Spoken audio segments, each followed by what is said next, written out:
18장은 하나님의 17장의 말씀의 성취가 어떻게 됐는지를 보여주는 거예요.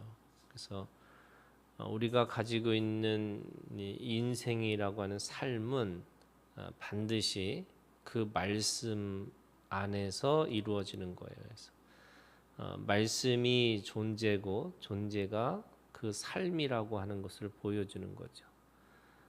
말씀 없이는 우리가 가지고 있는 이 삶의 존재가 없는 거고, 그 존재가 없는 것은 그 삶이라는 것이 없는 거예요.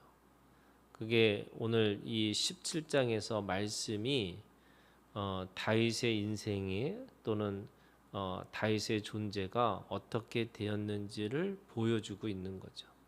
그러니까 모든 사건의 본질 속에는 근본은 다 말씀 속에 있다는 거예요. 그래서 언약이 어떻게 됐어요? 성취되어지는 거죠. 누구를 통해서? 믿음의 사람들을 통해서. 그래서 말씀이 믿음의 사람들을 통해서 성취될 때마다 그 삶이 어떤 삶이 되느냐? 바로 하나님의 나라가 되어지는 거죠. 그래서 오늘 지금 이 18장에서 가나안 땅을 통해서 하나님이 그 가나안 땅의 주인 되게 하실 뿐만 아니라 그 가나안 땅을 둘러싼 그런 이방 민족들에게 하나님께서 이 다윗을 통해서 그 경계를 어떻게 확고하게 마련하셨는지를 보여주고 있는 거죠. 그래서 오늘 말씀에 보면 다윗이 쳐서 항복을 받고, 또는 다윗이 쳐서 죽이고, 다윗이 쳐서 항복을 받고 죽이어서 또 그들의 것을 어떻게 빼앗았는지를 보여주고 있습니다. 그래서 이 다윗의 그 전쟁사를 이야기를 하고 있는 거죠. 다윗이 그 이방 민족들을 쳐서, 그리고 어떤 민족의 것은 항복을 받고, 어떤 민족에게서는 빼앗고, 또 어떤 민족은 그 쳐서 죽이고, 그래서 그 모든 것들을 통해서 어떻게 하느냐? 바로 하나님의 나라라고 하는 이 가나안 땅에 더 확고하게 하나님의 뜻을 세우는 구조를 또는 경계를 세우셨다, 이렇게 얘기를 하는 거예요. 그 모든 것들 속에서 오늘 이 다윗은 이 전쟁 속에서 두 가지 신앙의 고백을 해요. 하나는 6절에 있는 말씀에 다윗이 어디로 가든지 여호와께서 이기게 하시니라, 이렇게 얘기하고, 13절에도 다윗이 에돔의 수비대를 두매 에돔 사람이 다 다윗의 종이 되니라, 다윗이 어디로 가든지 여호와께서 이기게 하셨더라. 그래서 다윗이 어디로 가든지 여호와께서 이기게 하시니라, 또는 이기게 하셨더라라고 하는 아주 확고한 믿음이라고 하는 거죠. 누가 했냐면 믿음의 사람 다윗이 그 모든 일을 했는데도 불구하고 이 다윗의 고백이 뭐냐면 다윗이 어디로 가든지 여호와께서 이기게 하셨느니라, 또는 이기게 하셨더라, 이렇게 얘기하는 거죠. 바로 이 전쟁이 하나님의 속한 전쟁이었고, 또 하나님이 수행하시는 전쟁이었고, 그리고 그 모든 결과가 하나님께서 하셨다라고 하는 이 고백이 있다는 거예요. 그러니까 다윗이 그 믿음으로 그 모든 것들을 했음에도 불구하고 이 모든 것들은 하나님으로부터 시작된 것이다, 이렇게 분명한 신앙의 고백이 있는 거죠. 그래서 모든 것이 은혜가 아니면 은혜 없이는 이루어진 것이 없는 거고, 그 모든 것이 은혜였다라고 하는 이 고백처럼 바로 이 다윗은 그렇게 고백하고 있는 거죠. 두 번째, 이 다윗이 가지고 있는 신앙이 뭐냐면, 하나님이 함께 하셔서 여호와께서 이기게 하셨다라고 하는 이 믿음 때문에 그 모든 전쟁의 전리품을 하나님 앞에 드리는 거죠. 그래서 11절에 있는 말씀에 보면 다윗 왕이 그것도 여호와께 드리되, 그래서 이방 민족에게서 빼앗아 온 은금과 함께하여 드리니라 이렇게 돼 있어요. 그러니까 전쟁의 전리품을 어떻게 했냐면 드리는 거죠. 그래서 이 드림이라는 게 결국 우리가 하나님 앞에 신앙의 이 신앙이라고 하는 것은 영적 전쟁을 통해서 얻어진 이 전리품을 하나님 앞에 드려지는 것. 그것이 오늘 우리들의 신앙의 고백인 거예요. 그래서 예배 가운데 있어서 우리에게 가장 중요한 것이 뭐냐면 세상에 나가서 세상에서 믿음으로 승리한 것에 대한 전리품을 우리가 하나님 앞에 돌려드리는 거예요. 왜 그럴까? 그것이 바로 하나님의 영광을 드러내는 거죠. 하나님의 영광이라는 것은 하나님이 살아계심을 우리가 모든 사람들에게 보여주는 게 뭐냐? 하나님의 영광이에요. 그래서 17장에 언약을 받아서 말씀을 받았죠. 그 18장에 믿음의 사람 다윗을 통해서 전쟁을 해요. 그 전쟁은 그 말씀의 성취로 이루어지는 것들이에요. 그 말씀의 성취가 하나님이 하셨기 때문에 이제는 그 모든 전쟁의 전리품을 하나님 앞에 온전히 드려지는 것이다 라고 이야기를 하는 거죠. 이게 오늘 우리가 가지고 있는 예배의 본질이에요. 예배라는 것은 내가 하나님의 말씀을 받아서 세상에 나가서 하나님의 말씀을 가지고 있는 증인으로서 전쟁을 하고, 그 영적 전쟁인 거죠. 혈과 육의 싸움이 아니라 우리가 믿음의 전쟁을 통해서 그 믿음을 가지고 어떻게 이겼는지, 또 그 믿음을 통해서 어떻게 빼앗았는지, 또 그 믿음을 통해서 그 악한 영들을 어떻게 쳐서 죽였는지, 그 전쟁의 전리품을 가지고 와서 하나님 앞에 하나님의 살아계심을 드러내는, 하나님의 영광을 드러내는 예배를 드리는 거예요. 그것이 오늘 우리가 하나님 앞에 드려지는 예배라고 할 수 있는 거죠.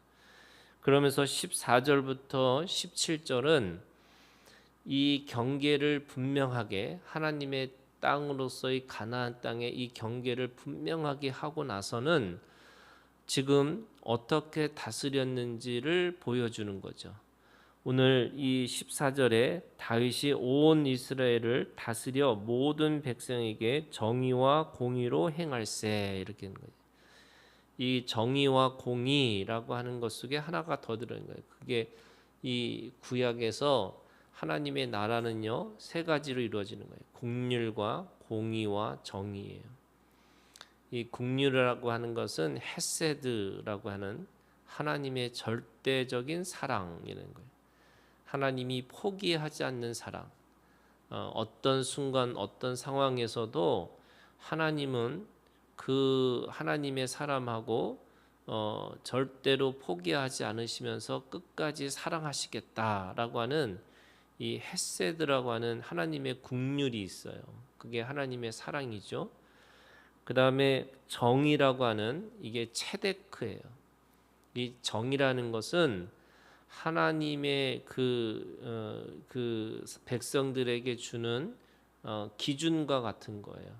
절대로 변하지 않는, 누구나 똑같이 공평하게 그 기준에 맞춰서 하나님의 백성으로 살게 하시는 하나님의 이 체데크라는 정의가 있다는 거예요.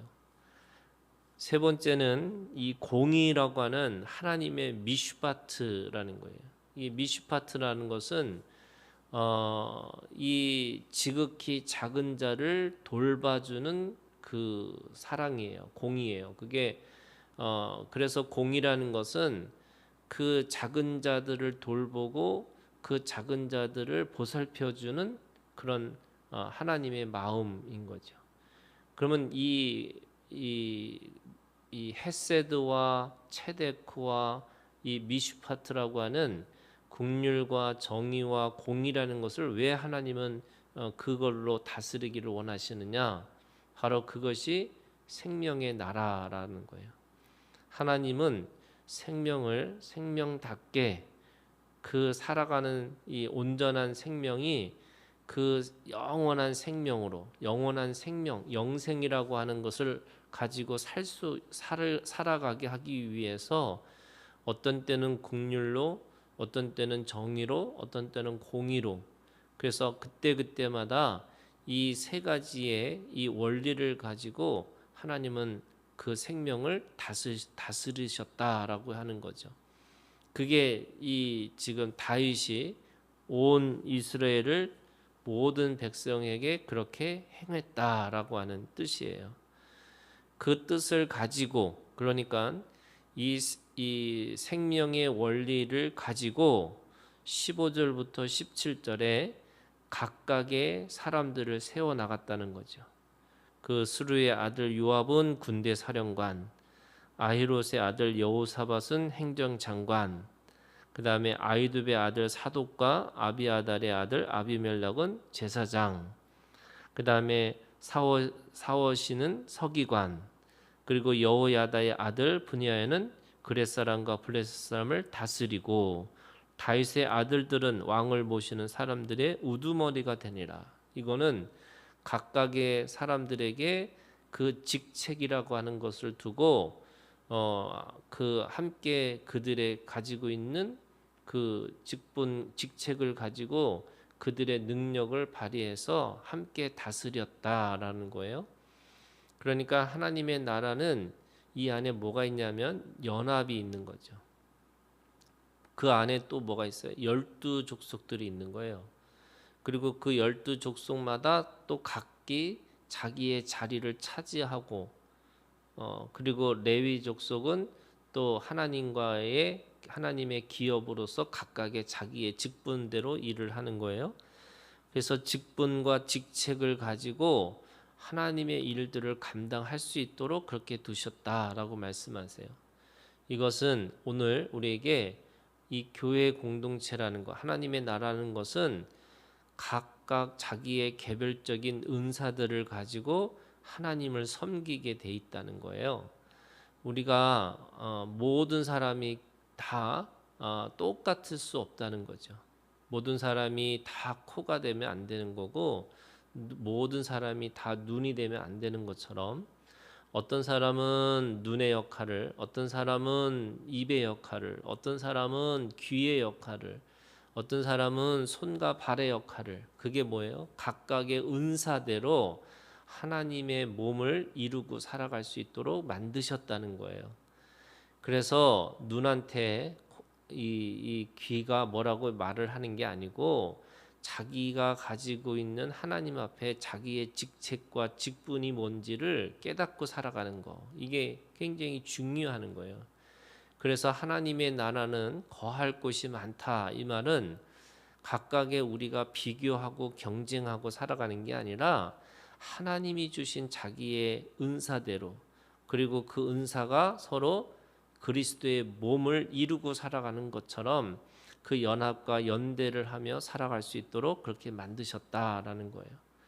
오늘 우리가 하나님 앞에 기도하는 사람으로, 또 전도하는 사람으로, 또 말씀을 가르치는 사람으로, 또 누군가는 권면하는 사람으로, 또 어떤 사람은 교회의 행정을 담당하는 사람으로, 그 모든 것이 협력하여 선을 이루고 살아갈 수 있도록 만드셨다는 거예요.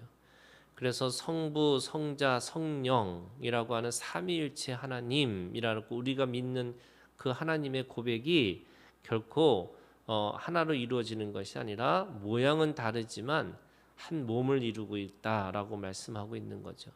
오늘도 하나님의 말씀이 실제가 되고, 그 말씀에 따라서 각각 자기의 이 모습대로 하나님이 주신 은사대로 그 안에서 긍휼과 공의와 정의로 살아가는, 그래서 오늘도 하나님의 나라의 백성으로 우리가 다스리는 자로, 또는 다스림을 받는 사람으로 그렇게 살아내는 믿음의 사람들이 되기를 주님의 이름으로 축원합니다.